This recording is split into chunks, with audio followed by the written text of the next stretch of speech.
আমাদের গুরুদেব বলতেন বাবা আমার গৌর কে জানো? গৌর হচ্ছে এলা, আগে ছিল RS, তারপরে হয়েছিল CS, আর এখন পৈতৃক সম্পত্তি রক্ষা করতে গেলে RS খরচা চায়, তা না হলে বিষয় সম্পদ রক্ষা করা যাবে না। তেমনি এ যুগের পালনকর্তা আমার গৌর। গৌরকে যদি প্রত্যাখ্যান করা হয়, গৌরকে ভজনা যদি না করা হয়, দেখো সত্য যুগে হিরণ্যকশিপু সে তার ছেলেকে কৃষ্ণ নাম করেছিল বলে প্রহ্লাদকে আগুনে ফেলে দিয়েছিল, সমুদ্রের জলে ফেলে দিয়েছিল, পাহাড় থেকে ফেলে দিয়েছিল, বাঘের মুখে ফেলে দিয়েছিল, হাতির পায়ের তলায় ফেলে দিয়েছিল। কিন্তু কৃষ্ণ নামের গুণে প্রহ্লাদ মরল না। অবশেষে হিরণ্যকশিপু প্রহ্লাদকে বললে তোর হরি কোথায় থাকে?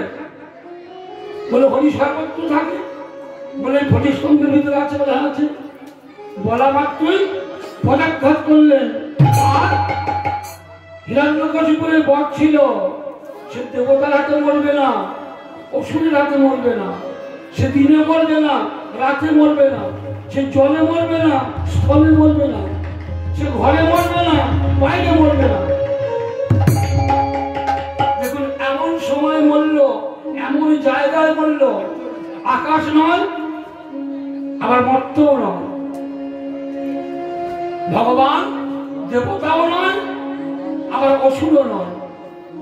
নরসিংহ রূপ ধারণ করলেন, একদিকটা মানুষ আর একদিকটা সিংহের মতো।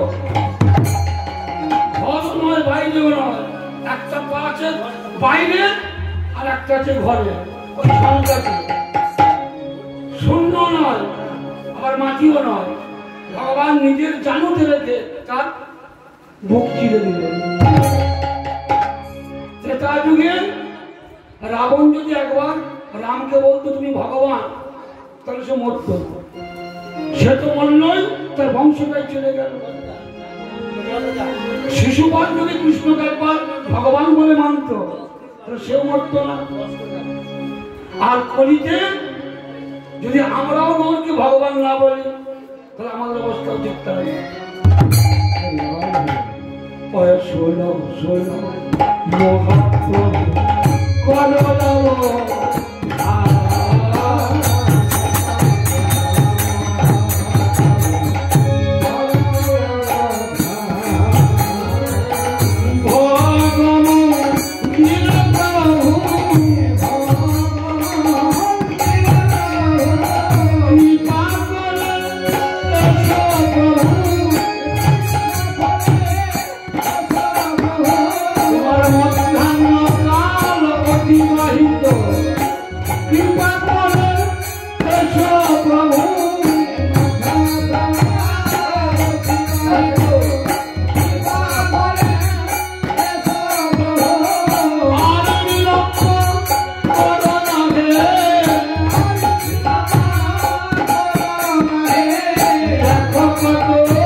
গঙ্গা স্নান করতে গিয়েছে, গঙ্গা স্নান সেরেছে, প্রতিমধ্যে আস্তে আস্তে একজন ভক্তের সঙ্গে দেখা, তার সঙ্গে কথা বলতে বলতে খাবার কথা ভুলে গেছে। যতখানি বেলা হয়েছে সীতা ঠাকুরানী ভোগ সাজিয়ে বসে আছেন, কিন্তু গৌরের দেখা নাই। সীতা ঠাকুরানী গৌরের কাছে গিয়ে বলছে, হে গৌর তুমি কৃষ্ণ কথা সবই ভালো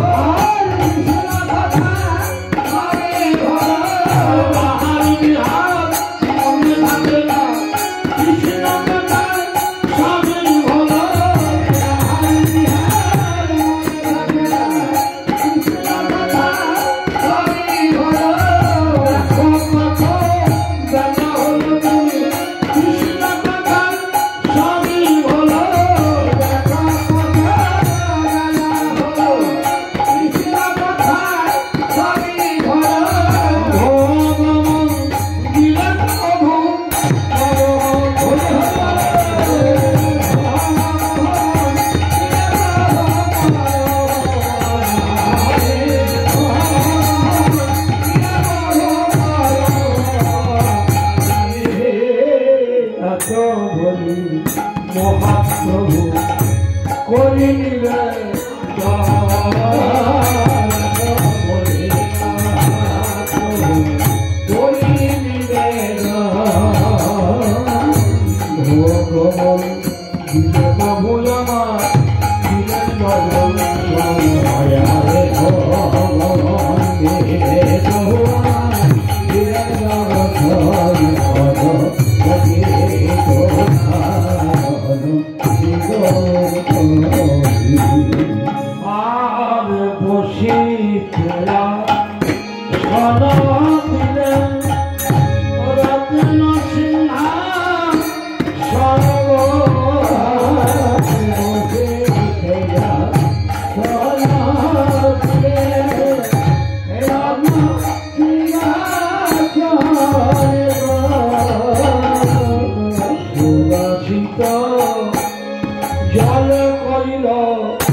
বসাবার জন্য ঠাকুরানী আসন পাচ্ছেন কেমন ভাবে একখানি আসন পেতে দিয়েছেন, তার উপরে আর একখানি দিয়েছেন, তার উপরে আর একখানি দিয়েছেন, মানে আসন পেতে আসা নিচ্ছে না।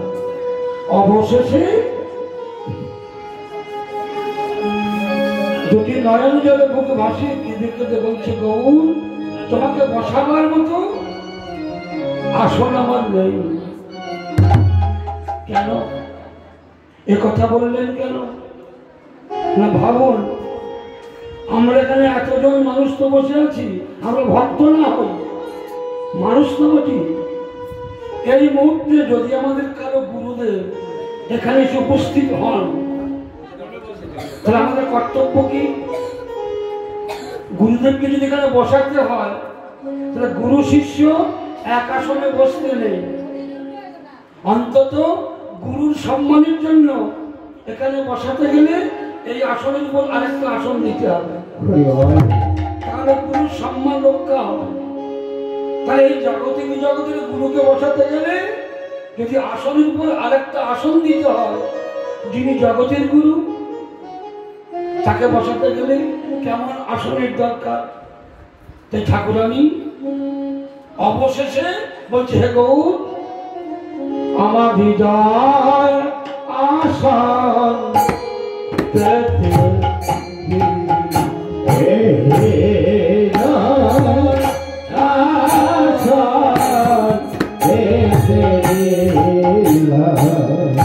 আমার হৃদয়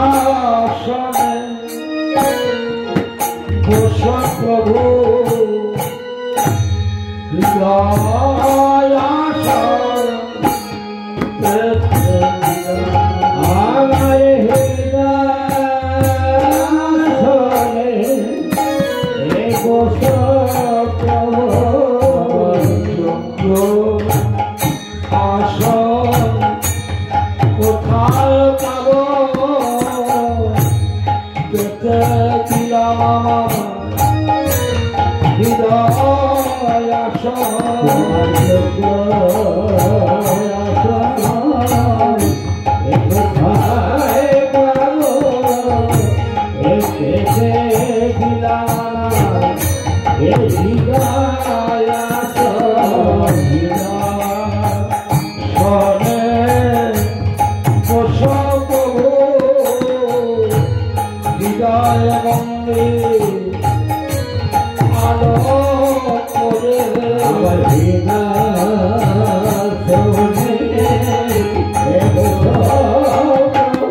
বতিয়া কষ্ট করিয়া হরিপত্র বতিয়া কষ্ট করিয়া সেরূপ সনাতন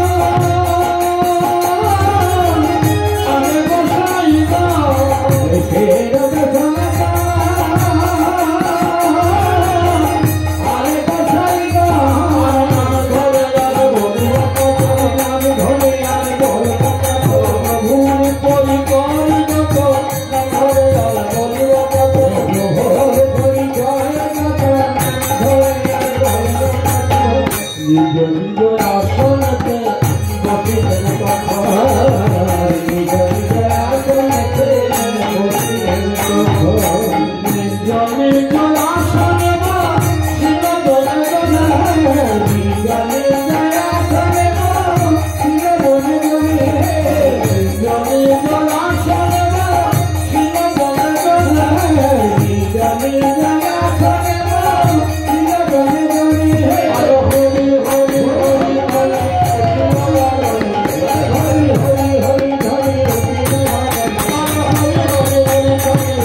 দেখুন আমরা এটাকে বলি তো ভোগ আরতি, আসলে এটা ভোগ আরতি নয়, এটা হলো ভজন আরতি। যার যতটুকু ভজন সিদ্ধ সেবাটা ঠিক তার কাছে সেই রকম। এই বিদ্যাটা গুরুমুখী বিদ্যা। এত গাছের পাতা ছিল, তুলসীর পাতা কেন প্রয়োজন হলো? একটা মালসা পেঁচু আসন পেতে কমপক্ষে 8খানা তুলসী পত্র লাগবে, তবে একটা মালসা সম্পূর্ণ হবে। এত তুলসী দেওয়ার কি দরকার? তুলসীকে ভগবান বর দিয়েছিলেন। তুলসী যেমন তুলসী ভগবানকে অভিশাপ দিয়েছিলেন যখন এই তুলসী শঙ্খচূড় দৈত্যের স্ত্রী ছিলেন, সে ব্রহ্মার বলে বলিয়ান হয়েছিলেন, কিন্তু এক সময় স্বর্গের দেবতাদের শঙ্খচ্যুত করছিলেন। তখন দেবতারা ভগবানের আরাধনা আরম্ভ করলেন ক্ষীর সমুদ্রে। দেবতাদের আরাধনায় সন্তুষ্ট হয়ে ভগবান বললেন, শোনো, আমি এর ব্যবস্থা করব, তোমাদের ভাবতে হবে। ভগবান কি করলেন? ওই শঙ্খচূড়ের বেশ ধারণ করে তুলসীর সতীত্ব নাশ করলেন। তুলসীর সতীত্ব যতদিন থাকবে শঙ্খচূড় ভোগ করে যাবে। তাই ভগবান সংকুচিতের বেশ ধারণ করে তুলসী সতীত্ব নাশ করলে। তুলসী সেদিন ভগবানকে অভিশাপ দিলে যে তুমি গণ্ডকী পদ্মত হবে, আর গণ্ডকীকে তোমার কেটে কেটে খণ্ড খণ্ড করবে। সেগুলো থেকে হলো নারায়ণ শিলা। এই নারায়ণ শিলা যদি সেবা কেউ করেন, তাহলে একটা পত্রে হবে না, তাকে দুটো পত্র দিতে হবে, একটা তলায় আর একটা উপরে। এখন ভগবান তুলসীকে বলে, তুলসী দেখুন, ভগবান যদি কাউকে স্পর্শ করে তার কি সতীত্ব নাশ হয়? ভগবান যাকে স্পর্শ করে তার জন্ম জন্মান্তরের স্বীকৃতি জানতে হবে। এই জগৎ সৃষ্টি স্থিতি লয় প্রলয়ের জন্য ভগবানকে নারী স্পর্শ করতে হয় না, তার ইচ্ছায় সৃষ্টি স্থিতি লয় প্রলয় নির্ভর করছে।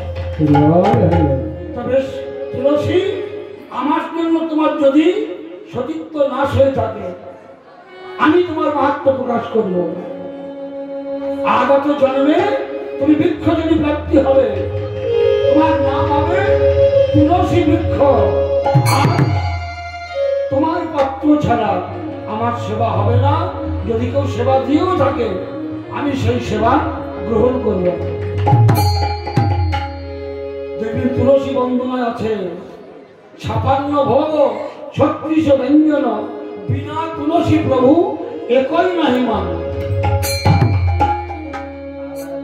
তুমি বৃন্দে নাম ধরো, অঘটন ঘটাতে পারো, সিদ্ধমন্ত তোমারে দিয়েছেন পড়তে। জগতের যত ফুল নয় তব সমতুল্য, সব ছাড়ি প্রভু তব মঞ্জরি বিলাসী। এ হচ্ছে আধ্যাত্মিক তত্ত্ব। আর আমরা তো বিজ্ঞান যুগের মানুষ।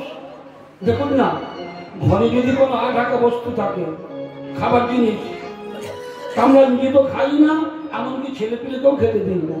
কেন না, যদি কোনো জীবাণু প্রবেশ করে শরীর খারাপ করবে। তাহলে এই ভোগগুলো দেখুন, সব তো আঢাকা, এখানে যদি জীবাণু প্রবেশ করতে পারে? বলে পারে না।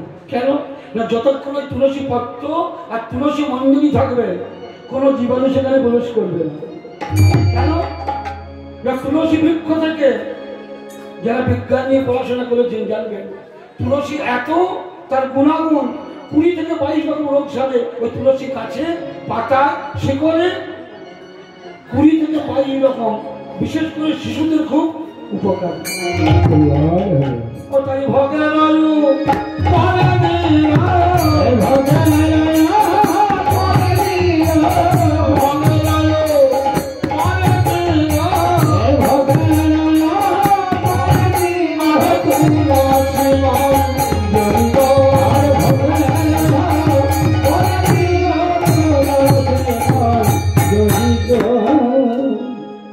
গঙ্গা জল তুলসী দিয়া করলে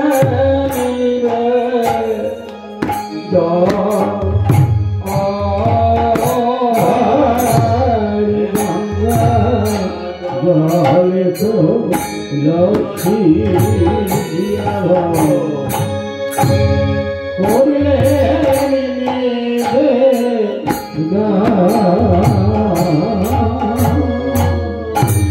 আমি মন তন্ত্র জানি না রে, তন্ত্র জানি না রে, প্রাণে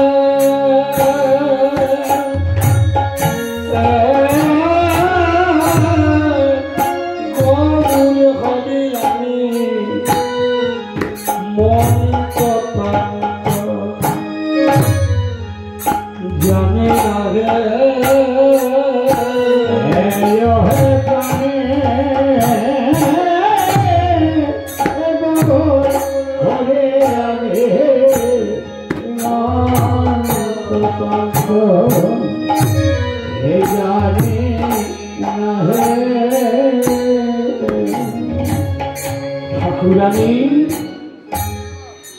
শ্রী করজোড়ে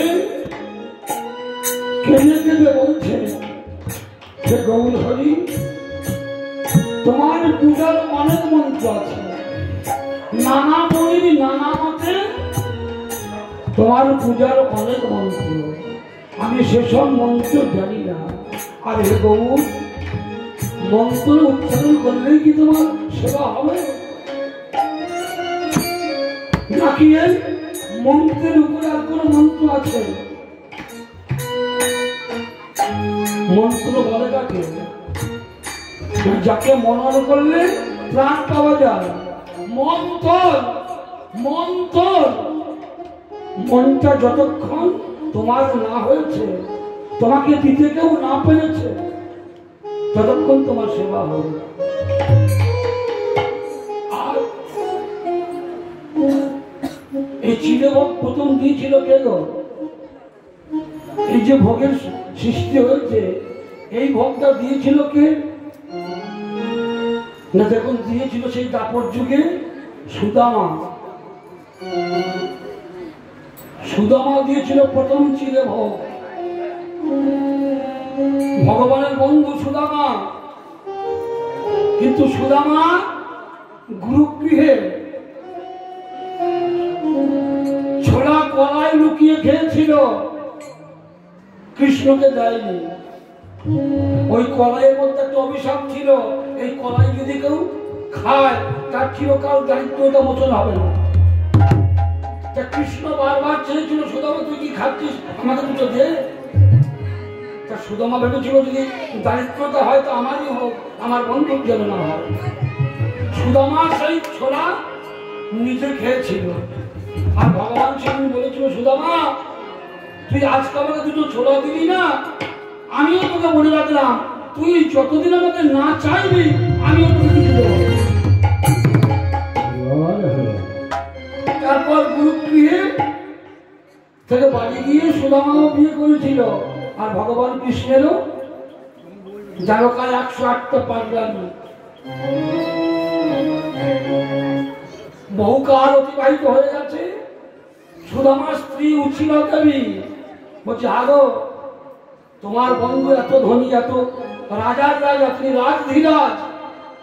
দ্বারকায় যখন ভগবান ছিলেন তখন তার নাম ছিল রাজধীরাজ, মানে রাজার রাজা। হাগো তোমার বন্ধু এত ধনী রাজা, তোমার বন্ধু যদি চাইতে পারে না?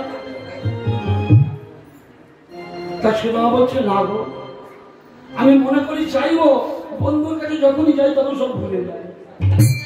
এক কাজ করো না, তোমার বন্ধুর সঙ্গে অনেকদিন সাক্ষাৎ নেই, তা যেমন একবার বন্ধুকে দেখে এসো।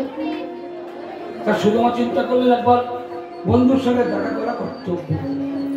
তা বন্ধুর সঙ্গে দেখা করবো, কি নিয়ে যাব? গ্রামে ভিক্ষা করতে গেলেন, 4টে পাড়ায় 4 মুঠো চিড়ে পেলেন। সেই চিড়ে নিজের বসনের অঞ্চলে বেঁধে নিয়ে যাচ্ছেন দ্বারকায়। যেতে যেতে কৃষ্ণের কথা মনে করতে করতে সুদামা মনে মনে বলছে, ভাই কানাই কই কৃষ্ণ কৃষ্ণ, কোথায় কৃষ্ণ কৃষ্ণ, দেখা দাও প্রাণ সখা প্রাণ সখা, বহুদিন দেখি নাই তোরে তারে, একবার দেবে দেখা, একবার দেবে দেখা। সুদামা পথ চলছে, আর তার দুটি নয়নের জলে ওই শুকনো চিড়েগুলো ভিজে যাচ্ছে। আর মনে মনে বলছে, কানাই তুই রাজার রাজা, তুই কত ভালো মন্দ সেবা করিস, তুই রাজভোগ সেবা করিস, আর আমি এমন হতভাগা, আমার এমন দারিদ্রতা, তোকে সেবা দেবার মতো কিছু নেই, শুধুমাত্র 4 মুঠো শুকনো চিড়ে। এই কথা বলছে আর চোখ দিয়ে জল পড়ছে। সেই চোখের জলে চিড়েগুলো ভিজে যাচ্ছে। কাঁদতে কাঁদতে দ্বারকায় রাজধানী দিয়ে উপস্থিত হলো। রাজধানী প্রবেশ করতে যাবে, দাঁড়ি বাধা দিল। কোথাকার ভিখারি এসে তুমি রাজধানী প্রবেশ করছো? দাঁড়াও, এখানেই তোমাকে ভিক্ষা দেওয়া হবে, তুমি ভিতরে যেও না। তার সুদাম বলছে, আগো আমি ভিখারি নই। আরে ভিখারি নই মানে? তোমার সর্বাঙ্গী ভিখারি চিহ্ন রয়েছে, আর তুমি বলছি ভিখারি নই। বলে কি চিহ্ন পেলে? তোমার গায়ে একটা বসন নেই, আর একটা পরনে জামা নেই, তোমার বসনের কাপড়খানা তাও সব ছেঁড়া, পায়ে খড়ম নেই। তোমার মতো ভিখারি জগতে আর কেউ আছে? তুমি জানো ভিতরে যাওয়া হবে না। বলতে বেশ, যদি যাওয়া না হয় তোমরা এক কাজ করো, তোমরা তোমাদের রাজাকে দিয়ে একবার বলো যে তোমার বন্ধু এসেছে। হ্যাঁ, একটা ভিখারি বলে রাজার বন্ধু? হ্যাঁ। বেশ, তোমার নাম কি বলো? গিয়ে বলবে তোমার বন্ধু সুদামা এসেছে। আর কিছু এবার দুজন দাঁড়ি সুদামাকে ধরে আছে, বলছে যদি আমাদের রাজার বন্ধু হয় তবেই রেহাই, আর তা না হলে রাজার তোমার একদিন কি আমাদের একদিন। দুজন দাঁড়ি ধরে আছে, দুজন ভিতরে গিয়ে মহারাজের জয় হোক, মহারাজের জয় হোক। ভগবান বলছে, দাঁড়িগণ কি সংবাদ? বলছে একজন ভিখারি এসেছে, তাকে রাজঘরে প্রবেশ করতে দিইনি। সে আবার বলে কিনা সে আপনার বন্ধু। বলছে আমার বন্ধু? কি নাম তার? সে নাকি বলছে তার নাম সুদামা। এই সুদামা যেই না বলেছে, আর ভগবান রাজ সিংহাসন থেকে লাফিয়ে দিয়ে বলেছে। সকলে মিলে যত পাট রানী ছিল সবাই বলছে কি হলো কি হলো? আরে কি হলো দেখবে এসো।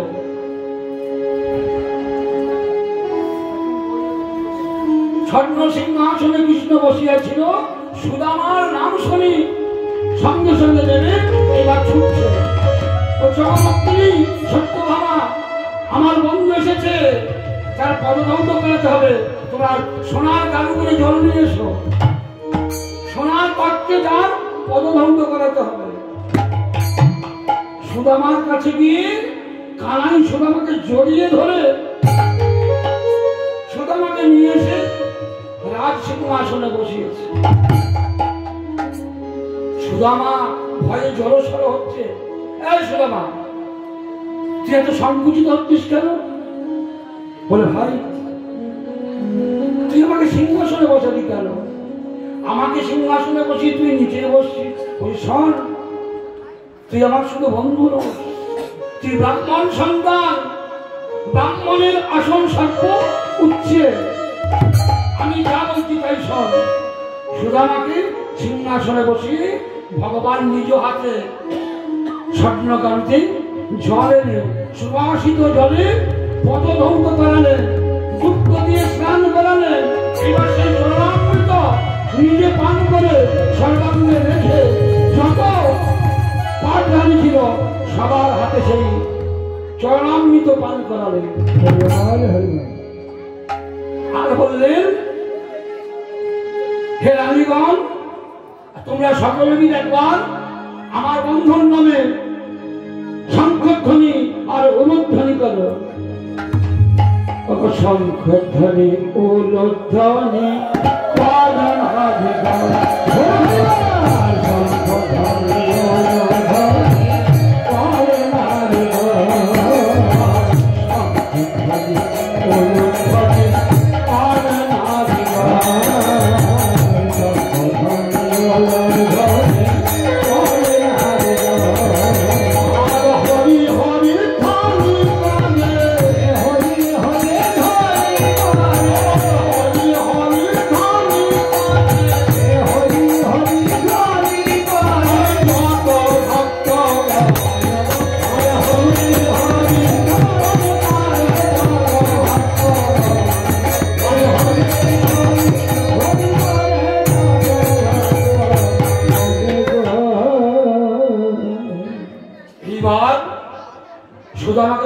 সুদামা, তুই তো বহুকাল পর আমার কাছে এলি, আমার জন্য কি এনেছিস?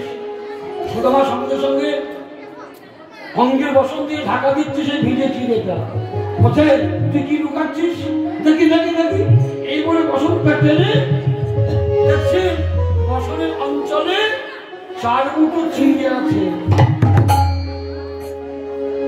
গিটটা খুলে বলছে, সুদামা তুই আমাকে এত ভালোবাসিস, আমার জন্য চিড়ে এনেছিস, তা আবার ভিজিয়ে এনেছিস, আমার খেতে কষ্ট হবে বলে। সুদামা বলছে, ভাই আমি ভিজিয়ে আনিনি, আমি পথে আস্তে আস্তে তোর কথা চিন্তা করতে করতে যে তুই রাজার রাজা, তুই ক্ষীর সব মণি মাখন কত উপাদেয় বস্তু সেবা করিস, আর আমি এমন হতভাগা, আমার কাছে মাত্র 4 মুঠো শুকনো চিড়ে, আমি কি করে তোর বদনে দেব? এই কথা ভাবতে ভাবতে আমার চোখের জলে চিড়ে ভিজে গিয়েছে, আমার চোখের জলে চিড়ে ভিজে গিয়েছে, ওরে আমার ভাই রে কান, চোখের জলে চিড়ে ভিজে গিয়েছে,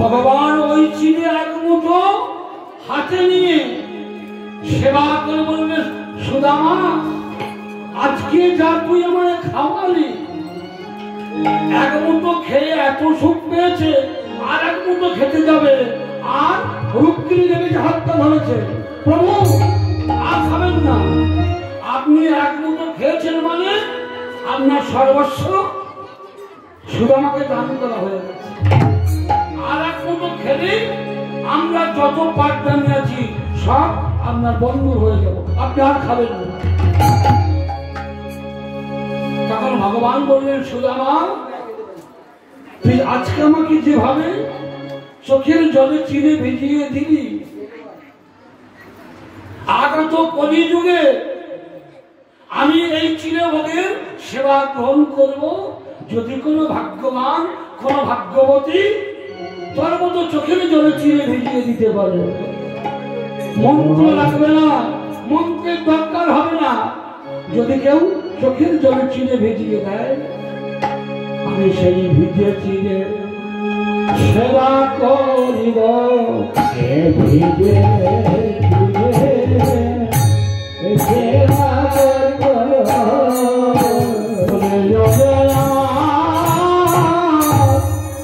ভাই সুদামা ভিজে চিড়ে সেবা করিব,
সীতা ঠাকুর নিজার ঘরে ভোগ, ইনি সামান্য মানবী নন। 6টা ঋতুতে যে ফল ফলে সমস্ত ফল জোগাড় করেছেন। তবে ভক্তের মনে প্রশ্ন জাগতে পারে, বাবা 6টা ঋতুর ফল তো একটা ঋতুতে পাওয়া যায় না, তো ঠাকুর জোগাড় করলেন কি করে? তিনি যে যোগমায়া প্রসেজ্য অগ বলে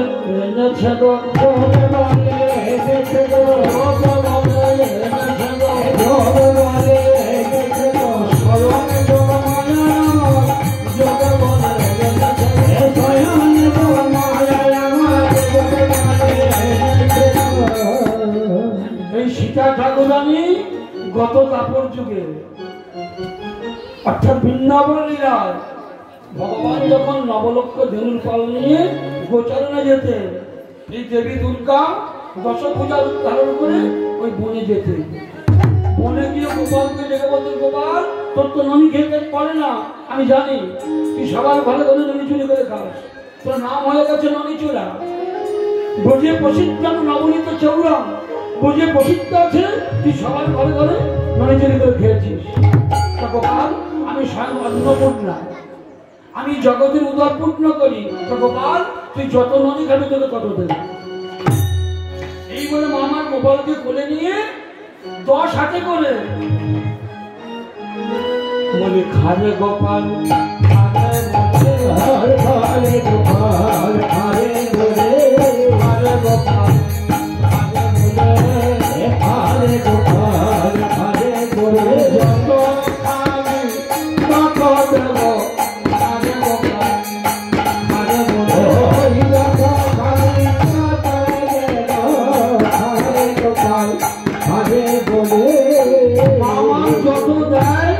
গোপাল তত খায়, খেতে খেতে খেতে খেতে মাই হেরে যায়। মা হেরে গিয়ে বলে, গোপাল তুই এমন অভার দামোদর, আমি জগতের উদরপূর্ণ করি আর তুই সামান্য দুধের গোপাল, আমি তোর উদরপূর্ণ করতে পারলাম না। গোপাল আমি তোর কাছে হেরে গেলাম বাবা, আমার হার হয়েছে। তা গোপাল নেই, আমি বড় আশা করে এসেছি গোপাল। একবার মা বলে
সেদিন গোপাল বলল না না আমি তোকে মা বলবো না।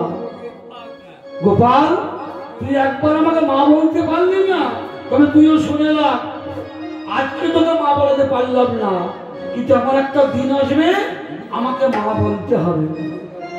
সেই দিনটা কোন দিন না আগত কলি যুগে।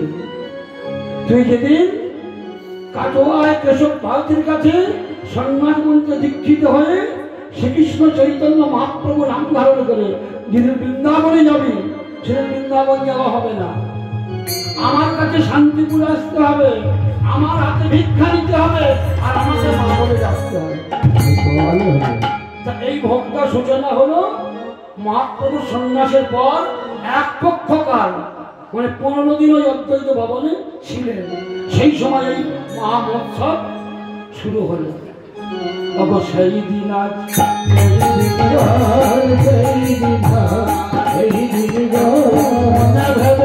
দেখো না কেন, সেই দিন আজ মনে ভেবে দেখো না কেন, সেই দিন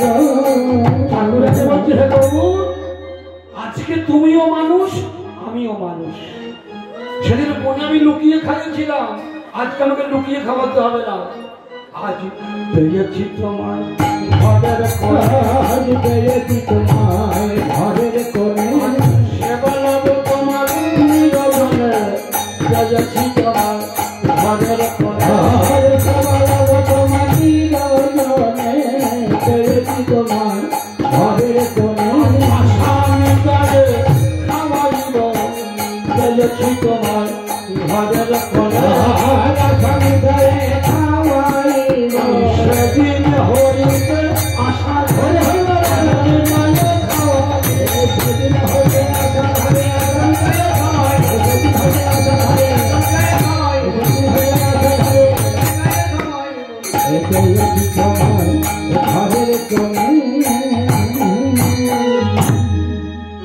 চিরা ফল বলিষ্ঠঙ্গ নানায়ুক চার ফল মহিচাল নানায়ুক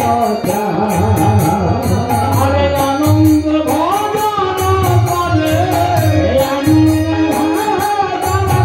আমার সজীব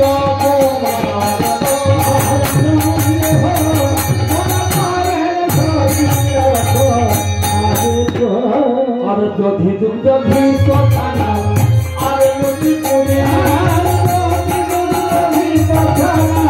আর লুচি পুরে আনন্দ ভজন করে নদিয়া বিহারে ভজন করে নদিয়া বিহারে সরে ভাজা মান কুয়া আর কত ভাজা সরে ভাজা মান কুয়া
আমি ভিক্ষা করে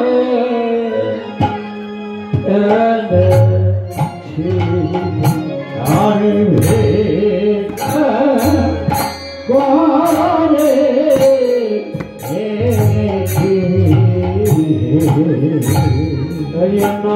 নগরবাসী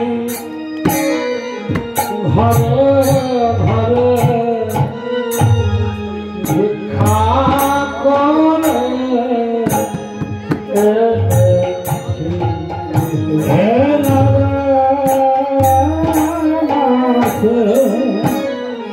ঘরে ঘরে ভিক্ষা করে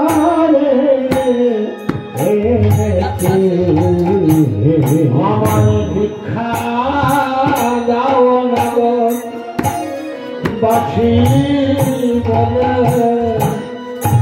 আমি ভিক্ষা করে আমার ভিক্ষা দাও নগর বাসী বলে ভিক্ষা করে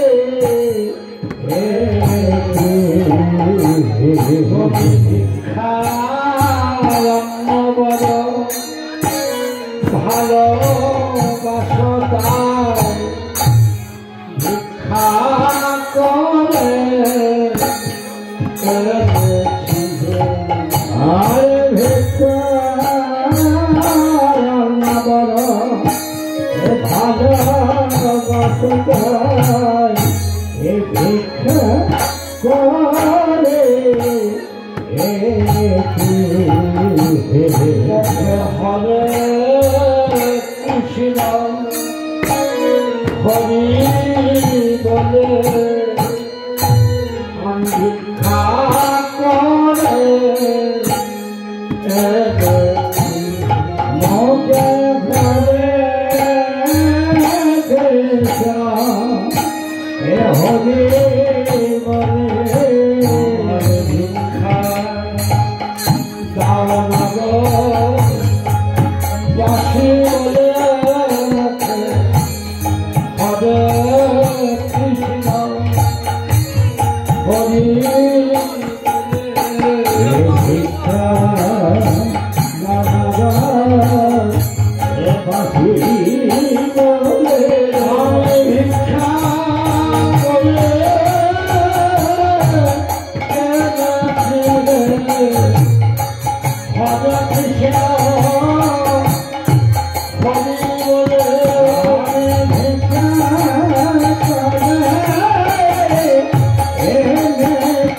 Oh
আমি চাইব না। দেখবেন অনেকে মনে মনে ভাবে যে যারা ভোগান্তি দান করে এদের একটা পয়সা নেবার ঠিক আছে, সবের মধ্যে কিছু না কিছু চালাতে আছে বাবা, অনেকে ভাবেন। কিন্তু এই ভজন আরতির প্রত্যেকটা পদের মধ্যে পদার্থ আছে। কেন ভিক্ষা করা হয় তা দেখবেন হরিদাস কিন্তু একজন নয়, একটা জবন হরিদাস আর একটা ছিল ছোট হরিদাস। এই ছোট হরিদাস এক সময় মহাপ্রভু যখন পুরীতে ছিলেন ভিক্ষান্নে প্রতিপালিত হতেন, তো ভিক্ষার চাল 5 বাড়ির 5 রকম হয়, কোনোটা সিদ্ধ হয়, কোনোটা হয় না, কোনোটা গলে যায়। আবার দেখবেন এমন এমন জ্যেষ্ঠ বাড়ি আছে ভিখারিকে দেওয়ার জন্য আলাদা চাল থাকে, সে যেটা নিজে ওই মিনিটের চালের ভাতটা কিন্তু যেটা খায় সেই চালটা কিন্তু ভিখারিকে দেয় না। অনেক বাড়ি আছে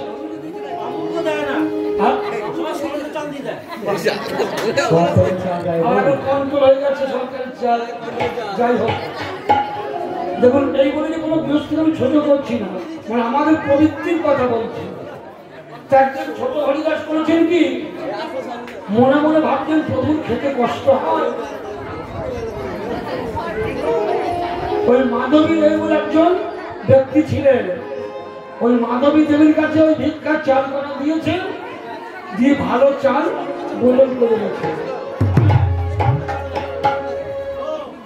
জানি তাই মায়েরা কথাটা মন দিয়ে শুনবে। ওই ভিক্ষার চালগুলো বদল করেছে একজনের কাছে, মাধবী দেবীর কাছে।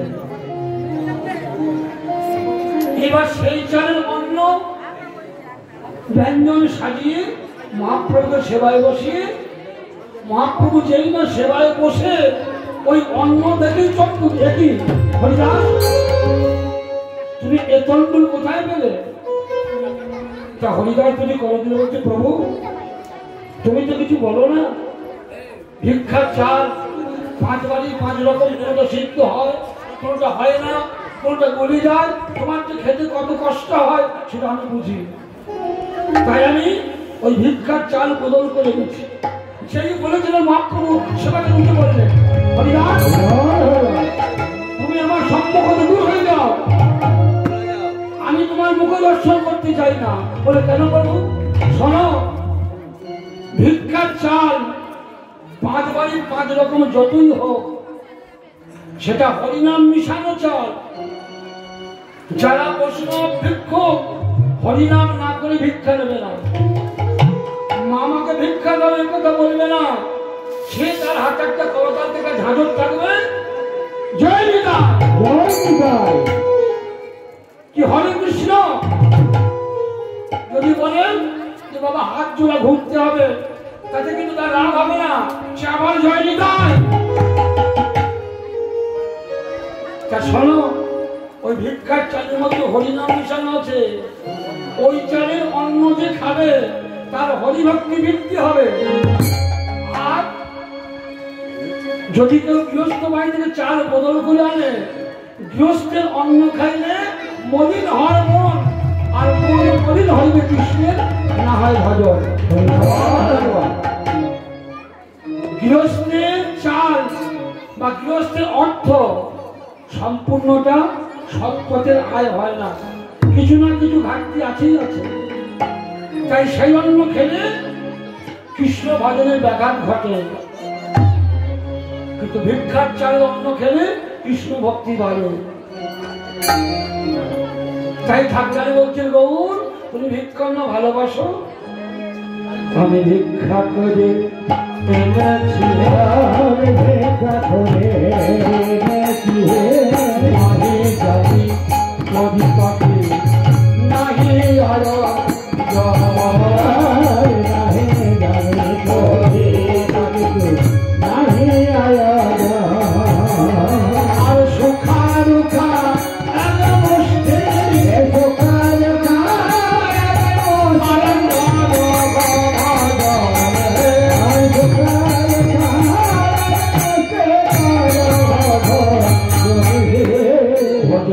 মাঝে মাঝে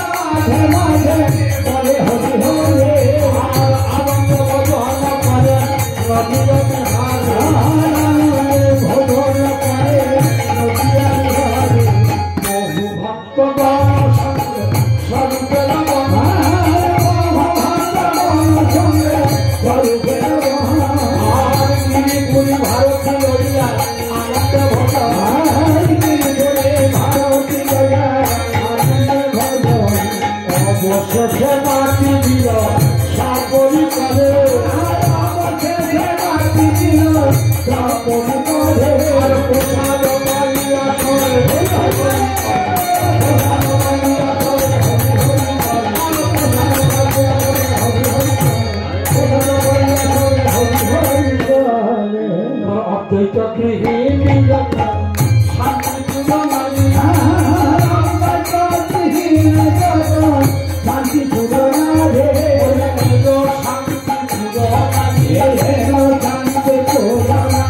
অশান্তিপুরে কেউ এলো না, এলো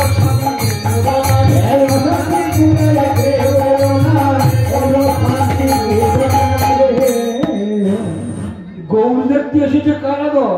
না যত শান্তিপুরের নারী, অশান্তিপুরে কেউ আসেনি। তাহলে শান্তিপুর আর অশান্তিপুর একই জায়গা নয়, দুটি জায়গা। শান্তিপুর বলে কাকে? না শোক আদি তাপত্রয় যার নামে শান্তি হয়, হেনমুনি শান্তিপুর গ্রাম। এটা আজকে কিন্তু পড়াশোনা গ্রামের বারাবিতলা নয়। যতক্ষণ মহান্ত বিদায় না হয়েছে এটা কিন্তু শান্তিপুর।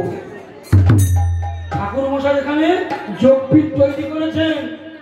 যোগপীঠ তৈরি না হলে যোগেশ্বর আসেন না, তাই এই জায়গাটা এখন শান্তিপুর।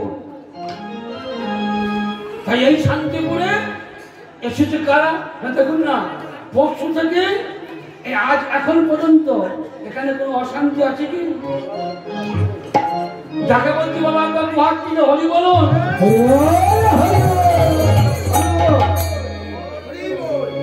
দেখুন কেউ এক হাত তুলেন না, তাহলে তোর প্রতিনিধিত হবে। যদি তুলবেন তা দু হাত তুলুন, যদি তুলবেন না সে ভালো।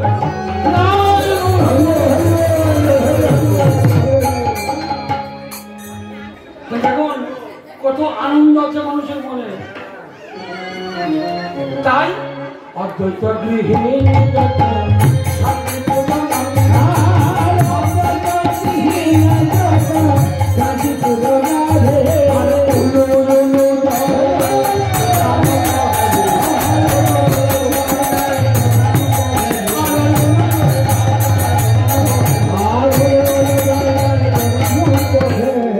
ভজনের অবশেষ কহিবে না পারি, কহিবে না পারে। আর ভিন্নার ভরিয়া দিল সুবাসিত ভাই, ভিন্নার ভরিয়া দিল সুবাসিত ভাই। ভজন সারিয়া প্রভু করেন আচমন, ভজন সারিয়া প্রভু করেন আচমন। সুবর্ণ খরিকার করে সকাল সবার সুবর্ণ খরিকার করে মূল আজ মন স্বামী বলেছেন সদার মূল আজ মন স্বামী আর কপুর তাম্বুল যোগার প্রিয় ভক্ত আর কপুর তাম্বুল যোগার প্রিয় ভক্ত সময় জানি ঠাকুরানি আরতি লইয়া, সময় জানি ঠাকুরানি আরতি লইয়া, সময় জানি ঠাকুরানি আরতি লইয়া, সময় জানি ঠাকুরানি আরতি লইয়া। আরতি করে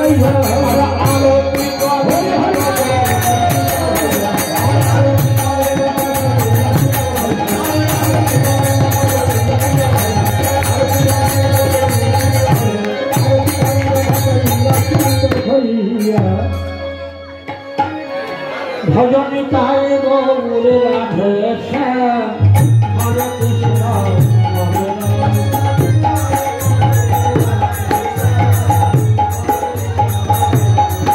ভজন তাই গৌর রাধে শ্যাম হরে কৃষ্ণ হরে রাম। ভজন তাই গৌর রাধে শ্যাম হরে কৃষ্ণ হরে রাম। ভজন তাই গৌর রাধে শ্যাম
तपोत खालिया परम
আমি বলি তারপর বলবো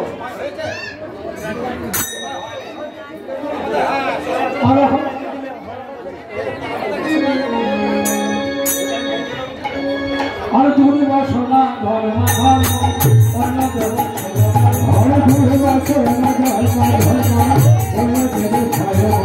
ভাষ্য হইল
ঘুরবে সবার ঘোরার দরকার নেই, তাহলে সব লোক ঘুরতে গেলে বহু সময় দরকার।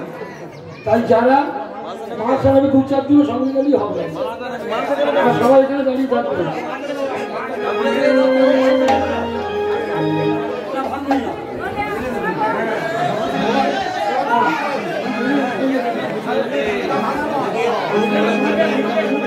হরে মহা মহা মহাপুষণ সম্পূর্ণ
গায়ে থাকবে চান না করলেও হবে, কাপড় ছাড়লেই হবে।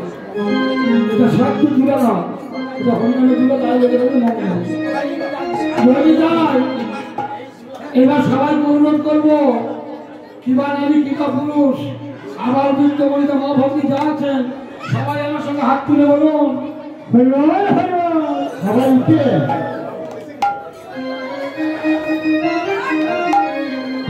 মনের আনন্দ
की